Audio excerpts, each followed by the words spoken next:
Bom, pessoal, sétimo ano, beleza pura, tudo bem com vocês? Vamos em frente aqui, falar uma coisinha para vocês rápida aqui, tá? A gente estava falando sobre, na última aula, sobre solos e tudo mais. Vamos partir para as questões ambientais, né? O que que pode acontecer, né? O que que nós podemos ter, né, galera? Nesse sentido, o que que nós podemos ter aí? O que que vai atrapalhar? O que que vai denegrir? O que que vai interagir? Os cuidados que nós temos que ter com essas questões ambientais aí. As questões ambientais, principalmente a questão do intemperismo. O intemperismo é uma ação da natureza, uma ação que pode ser tanto da natureza, com o seu processo químico, físico, biológico, aquele processo que foi durante milhões e milhões de anos, né? Da desintegração física, né? E você pode também ter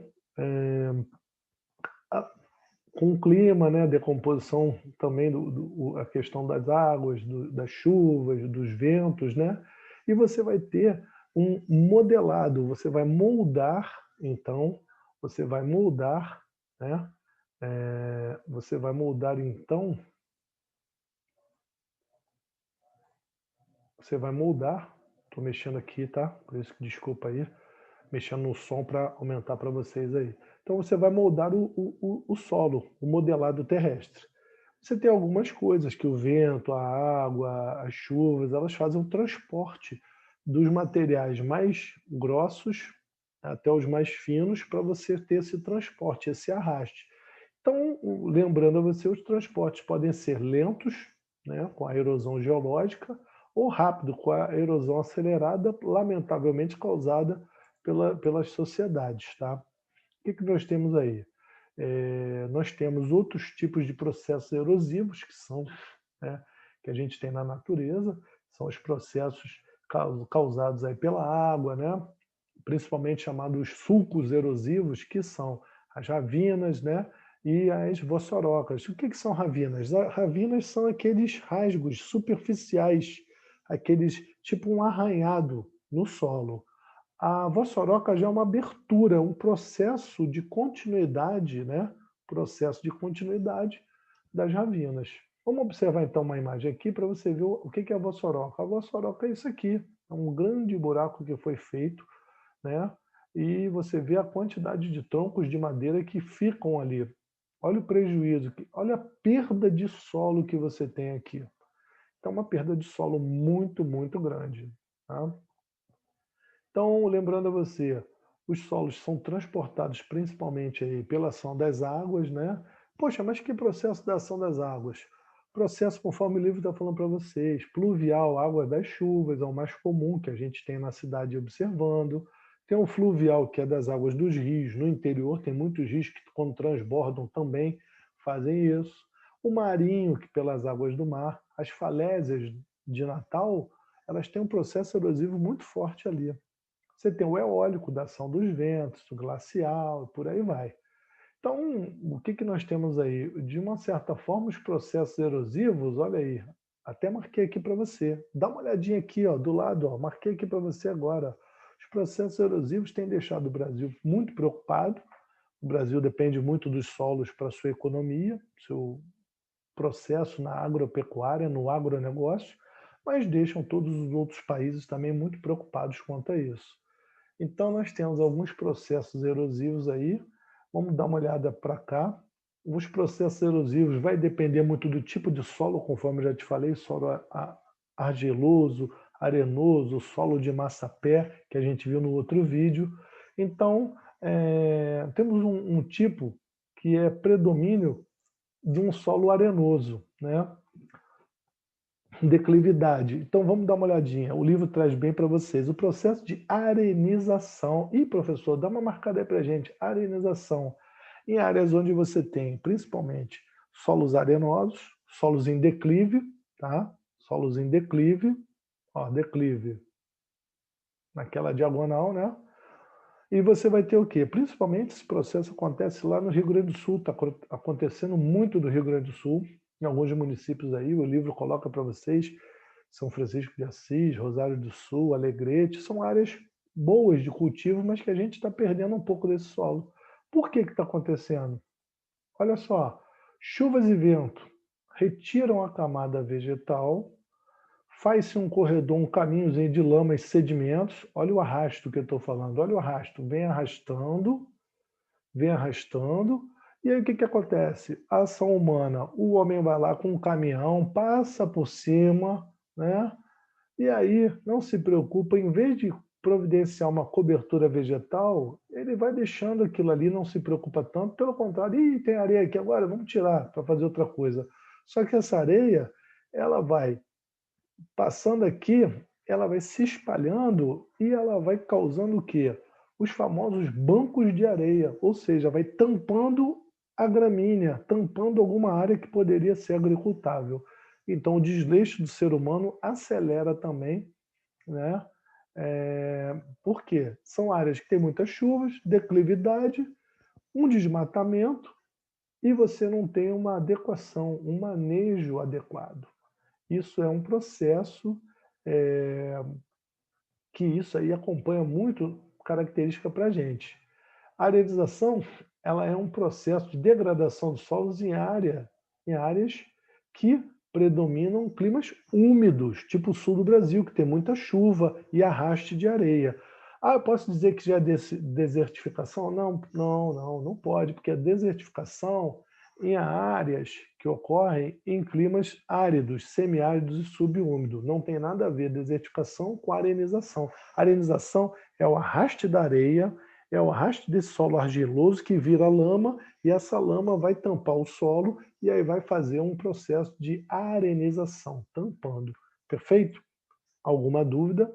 Com certeza eu vou tirar para você no momento do tirar dúvidas. Olha aqui, outra coisa importante, deslizamentos em áreas aqui. Olha os deslizamentos. Aqui você tem uma estradazinha de barro e o barranco descendo, né? Muito comum no norte do Brasil, muito comum aqui na marés de morro, né? Mares de morros. Mares de morros é onde, professor? É na divisa entre Rio de Janeiro, o norte do Rio de Janeiro, tá? Nas regiões serranas do Rio de Janeiro, aquele contato da região serrana do Rio de Janeiro com Minas Gerais, com algumas cidades de Minas Gerais, onde você tem uma maior incidência de chuvas, tá? E aí quando você tem uma maior incidência de chuvas com áreas mais altas, essas áreas mais altas, você vai ter essa possibilidade de desbarrancamento, tá? Poxa, professor, o que a gente pode fazer para diminuir? O ser humano poderia fazer plantação de curvas de nível, né? Uma rotação de cultivos nas áreas rurais. O que a gente faz? Essa zona de rotação de cultivos é uma prática utilizada em que você vai minimizar essas consequências, ok? Tranquilo quanto a isso? Beleza. Então vamos lá. Faz essa página aí, por favor, 190 e 191 para fazer em casa. Vai fazendo, depois a gente vai corrigir. Vou corrigir com vocês outro dia. 190, 191, então. Então, pessoal, a parte de solos a gente conseguiu avançar no livro 4. Vamos entrar agora numa parte muito interessante, que são recursos hídricos. Poxa, mas o que seria legal nesses recursos hídricos? Esses recursos hídricos aqui é muito importante, porque você tem a necessidade da população para consumo, questões econômicas, geração de energia, porque recursos hídricos, você tendo uma bacia hidrográfica boa, você tem, principalmente no Brasil, utiliza muitas hidrelétricas, tá? Que a gente já viu isso esse ano. Vamos lá, o que seriam essas bacias hidrográficas? Vamos lá, olha só as bacias hidrográficas aqui. Bacias hidrográficas, o que nós temos?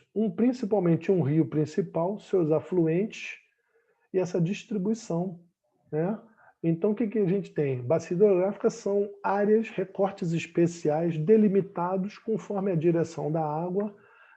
Geralmente você tem um rio principal, você tem seus afluentes, e ele geralmente ela é direcionada para um local onde ela nasce e ela vai sair, ela vai ter o seu ponto comum chamado exutório. Exutório é onde ele vai desaguar perto do oceano, tá certo? Temos algumas bacias aqui muito importantes, bacia amazônica, Tocantins, Araguaia, temos aqui a do Parnaíba, né? Essa região aqui. Você pode reparar, olha a bacia amazônica, como ela tem o Rio Amazonas e seus afluentes aqui. Fantásticos afluentes. É uma área realmente muito rica de produtos de água. Uma coisa muito importante que eu quero deixar claro para vocês é que agora as águas aqui, o ser humano lamentavelmente começa a poluir, tá? Já começando a fazer a poluição no leito e principalmente em todo o curso do Amazonas, nós temos as populações ribeirinhas que não têm esgotamento, não tem esgoto, então eles fazem as necessidades deles na beira do rio. Você já imaginou essas populações ribeirinhas que jogam ali? Sorte que, assim, são população não é tanta carga, não é tão grande, tá? Nós temos aqui a bacia do Paraná, né? Bacia do Paraná aqui, perfeito. Bacia do Paraná aqui, abrangendo aí os estados de Paraná e São Paulo. Você tem a bacia do Uruguai aqui, que pega toda aquela parte do Rio Grande do Sul, divisa com a Argentina. Tá? E aí na bacia do Uruguai, nós temos aqui, principalmente, né? Aqui na bacia do Uruguai e na bacia do Paraná, nós temos Itaipu aqui, né? No Paraná, beleza? Vamos dar uma olhadinha, vamos falar um pouco para começar, só um pouquinho para começar, sobre a região hidrográfica da Amazônica. Muito importante a gente lembrar que o Rio Amazonas, a gente fala tanto brasileiro e tudo mais, mas a nascente dele é na Cordilheira dos Andes. Tá? Então, esse regime, é muito importante a gente também dar um exemplo que esse regime, o Amazonas, ele é abastecido por chuva fluvial e regime nival. Nival, professor, o que é regime nival? O regime nival é aquele que quando derrete, no verão derrete, a Cordilheira dos Andes derrete alguma coisa lá em cima, porque bate mais sol, né? A incidência solar bate mais lá, vai derreter um pouco e vai descer, e aí lá na sua nascente vai vir mais água também de neve. Que bacana, né? Então o Amazonas tem dois regimes, nival e fluvial. Tem um volume muito, muito, muito forte. Lembrando para vocês que o Amazonas só ganha o nome de Amazonas quando junta o Solimões com o Negro. São os dois principais rios que fazem essa confluência e aí alimenta ali Amazonas, o Pará e o Amapá.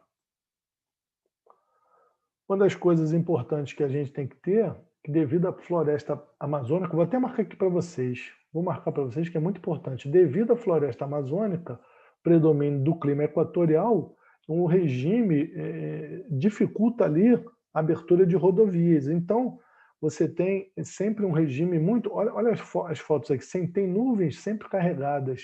Tá? Nós temos, olha a importância dali, 10 usinas hidrelétricas para essa região. 10 usinas. Tá? É muita usina ali.